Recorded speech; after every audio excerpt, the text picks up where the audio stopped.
स्वागत है आप सभी का। आज हम आप लोगों के लिए मुंशी प्रेमचंद्र जी की सुप्रसिद्ध कहानी लेकर आए हैं, जिसका शीर्षक है परीक्षा। तो कृपया करके इस कहानी को आप लोग ज़रूर सुनें और पढ़ें। धन्यवाद। तो चलिए शुरू करते हैं कहानी को। जब रियासत देवगढ़ के दीवान सरदार सुजान सिंह बूढ़े हुए तो परमात्मा की याद आई।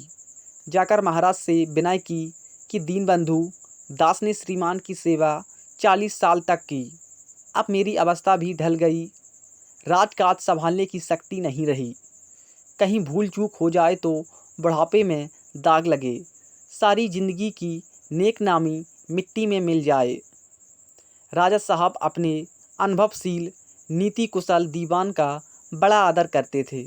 बहुत समझाया, लेकिन जब दीवान साहब ने न माना तो हारकर उसकी प्रार्थना स्वीकार कर ली, पर शर्त यह लगा दी कि रियासत के लिए नया दीवान आप ही को खोजना पड़ेगा। दूसरे दिन देश के प्रसिद्ध पत्रों में यह विज्ञापन निकला कि देवगढ़ के लिए एक सुयोग्य दीवान की ज़रूरत है, जो सज्जन अपने को इस पद के योग्य समझे वे वर्तमान सरदार सुजान सिंह की सेवा में उपस्थित हों। यह जरूरी नहीं है कि ग्रेजुएट हो, मगर हष्ट-पुष्ट होना आवश्यक है। मंदाग्नि के मरीज को यहाँ तक कष्ट उठाने की कोई ज़रूरत नहीं। 1 महीने तक उम्मीदवारों के रहन सहन आचार विचार की देखभाल की जाएगी। विद्या का कम परंतु कर्तव्य का अधिक विचार किया जाएगा। जो महाशय इस परीक्षा में पूरे उतरेंगे वे इस उच्च पद पर सुशोभित होंगे। इस विज्ञापन ने सारे मुल्क में तहलका मचा दिया। ऐसा ऊंचा पद और किसी प्रकार की कैद नहीं, केवल नसीब का खेल है। सैकड़ों आदमी अपना अपना भाग्य परखने के लिए चल खड़े हुए। देवगढ़ में नए नए और रंग बिरंगे मनुष्य दिखाई देने लगे। प्रत्येक रेलगाड़ी से उम्मीदवारों का एक मेला सा उतरता। कोई पंजाब से चला आता था, कोई मद्रास से, कोई नई फैशन का प्रेमी, कोई पुरानी सादगी पर मिटा हुआ। पंडितों और मौलवियों को भी अपने अपने भाग्य की परीक्षा करने का अवसर मिला। बेचारे सनत के नाम रोया करते थे, यहाँ उनकी कोई ज़रूरत नहीं थी। रंगीन ऐमामे, चोगे और नाना प्रकार के अंगरखे और कंटोप देवगढ़ में अपनी सज धज दिखाने लगे, लेकिन सबसे विशेष संख्या ग्रेजुएटों की थी, क्योंकि सनत की कैद न होने पर भी सनत से पर्दा तो ढका रहता है। सरदार सुजान सिंह ने इन महानुभावों के आदर सत्कार का बड़ा अच्छा प्रबंध कर दिया था। लोग अपने अपने कमरों में बैठे हुए दिन गिना करते थे। हर एक मनुष्य अपने जीवन को अपनी बुद्धि के अनुसार अच्छे रूप में दिखाने की कोशिश करता था। मिस्टर आ 9 बजे दिन तक सोया करते थे। आजकल वे बगीचे में टहलते हुए उषा का दर्शन करते थे। मिस्टर पा को हुक्का पीने की लत थी। आजकल बहुत रात गए किवाड़ बंद करके अंधेरे में सिगार पीते थे। मिस्टर सा दा और जा से उनके घरों पर नौकरों के नाक में दम था, लेकिन ये सज्जन आजकल आप और जनाब के बगैर नौकरों से बातचीत नहीं करते थे। महाशय का नास्तिक थे, मगर आजकल उनकी धर्मनिष्ठा देखकर मंदिर के पुजारी को पदच्युत हो जाने की शंका लगी रहती थी। मिस्टर ला को किताब से घृणा थी, परंतु आजकल वे बड़े बड़े ग्रंथ देखने पढ़ने में डूबे रहते थे। जिससे बात कीजिए वह नम्रता और सदाचार का देवता बना मालूम होता था। शर्मा जी घड़ी रात से ही वेद मंत्र पढ़ने लगते थे और मौलवी साहब को नवाज और सलावत के सिवा और कोई काम ना था। लोग समझते थे कि 1 महीने की झंझट है, किसी तरह काट लें, कहीं कार्य सिद्ध हो गया तो कौन पूछता है। लेकिन मनुष्यों का वह बूढ़ा जोहारी आड़ में बैठा हुआ देख रहा था कि इन बगलों में हंस कहाँ छिपा हुआ है। एक दिन नए फैशन वालों को सूझी कि आपस में हॉकी का खेल हो जाए।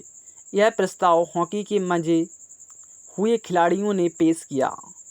यह भी तो आखिर एक विद्या है। इसे क्यों छिपा रखें? संभव है कुछ हाथों की सफाई ही काम कर जाए। चलिए तय हो गया। फील्ड बन गई, खेल शुरू हो गया और गेंद किसी दफ्तर के अप्रेंटिस की तरह ठोकरें खाने लगी। रियासत देवगढ़ में यह खेल बिल्कुल निराली बात थी। पढ़े लिखे भले मानुस लोग शतरंज जैसी गंभीर खेल खेलते थे। दौड़ कूद के खेल बच्चों के खेल समझे जाते थे। खेल बड़े उत्साह से जारी था। धावे के लोग जब गेंद को लेकर तेजी से उड़ते तो ऐसा जान पड़ता था कि कोई लहर बढ़ती चली आती है। लेकिन दूसरी ओर से खिलाड़ी इस बढ़ती हुई लहर को इस तरह रोक लेते थे कि मानो लोहे की दीवार हो। संध्या तक यही धूमधाम रही। लोग पसीने से तर हो गए। खून की गर्मी आंख और चेहरे से झलक रही थी। हाँफते हाँफते बेदम हो गए, लेकिन हार जीत का निर्णय न हो सका। अंधेरा हो गया था। इस मैदान से जरा दूर हटकर एक नाला था। उस पर कोई पुल न था। पथिकों को नाले में से चलकर आना पड़ता था। खेल अभी बंद ही हुआ था और खिलाड़ी लोग बैठे दम ले रहे थे कि एक किसान अनाज से भरी हुई गाड़ी लिए हुए नाले में आया। लेकिन कुछ तो नाले में कीचड़ था और कुछ उसकी चढ़ाई इतनी ऊंची थी कि गाड़ी ऊपर ना चढ़ सकती थी। वह कभी बैलों को ललकारता, कभी पहियों को हाथ से ढकेलता, लेकिन बोझ अधिक था और बैल कमज़ोर।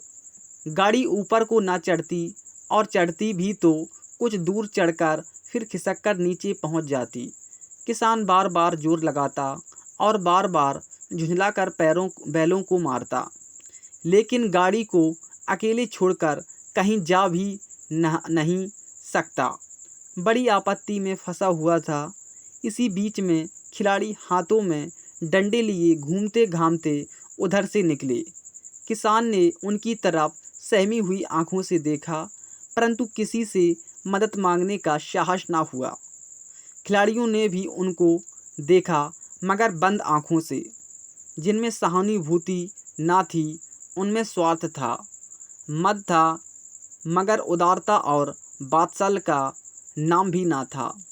लेकिन उसी समूह में एक ऐसा मनुष्य था जिसके हृदय में दया थी और साहस था। आज हॉकी खेलते हुए उसके पैरों में चोट लग गई थी।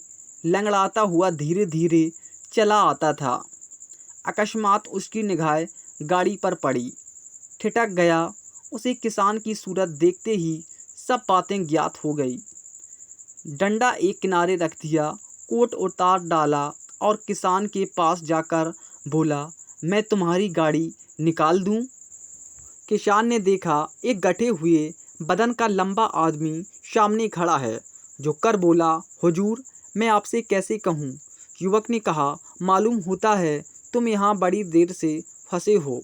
अच्छा, तुम गाड़ी पर जाकर बैलों को साधो, मैं पहियों को ढकेलता हूँ, अभी गाड़ी ऊपर चढ़ जाती है। किसान गाड़ी पर जा बैठा। युवक ने पहिए को जोर लगाकर उकसाया। कीचड़ बहुत ज़्यादा थी।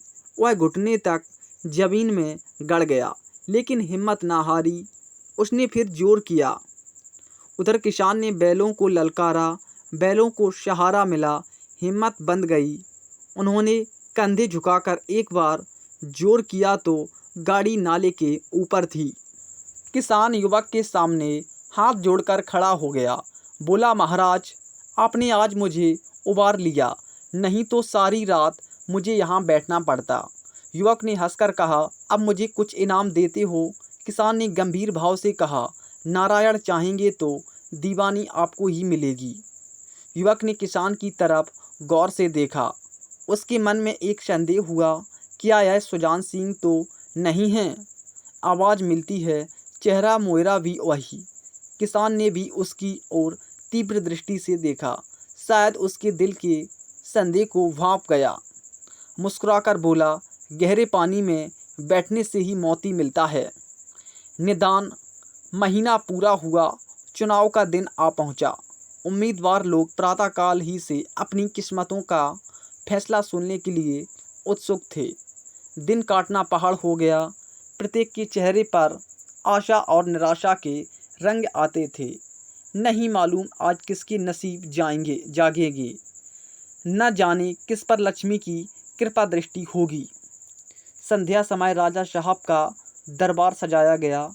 शहर के रईस और धनाढ्य लोग, राज्य के कर्मचारी और दरबारी तथा दीवानी की उम्मीदवारों का शम हुए।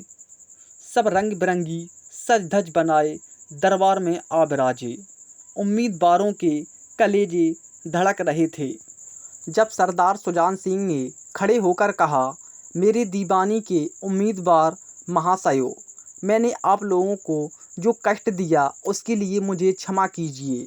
इस पद के लिए ऐसे पुरुष की आवश्यकता थी जिसके हृदय में दया हो और साथ साथ आत्मबल। हृदय वह जो उदार हो, आत्मबल वह जो आपत्ति का वीरता के साथ सामना करे। और इस रियासत के सौभाग्य से हमें एक ऐसा पुरुष मिल गया। ऐसे गुण वाले संसार में कम हैं, और जो हैं वे कीर्ति और मान के शिखर पर बैठे हुए हैं। उन तक हमारी पहुंच नहीं है। मैं रियासत के पंडित जानकी नाथ सा दीवान पाने पर बधाई देता हूँ। रियासत के कर्मचारियों और रईसों ने जानकी नाथ की तरफ देखा। उम्मीदवार दल की आंखें उधर उठीं, मगर उन आँखों में सत्कार था, इन आँखों में ईर्ष्या। सरदार साहब ने फिर फरमाया, आप लोगों को यह स्वीकार करने में कोई आपत्ति न होगी कि जो पुरुष स्वयं जख्मी होकर एक गरीब किसान की भरी हुई गाड़ी को दलदल से निकालकर नाले के ऊपर चढ़ा दे, उसके हृदय में साहस, आत्मबल और उदारता का वास है। ऐसा आदमी गरीबों को कभी ना सताएगा। उसका संकल्प दृढ़ उसके चित्त को स्थिर रखेगा। वह चाहे धोखा खा जाए, परंतु दया और धर्म से कभी ना हटेगा।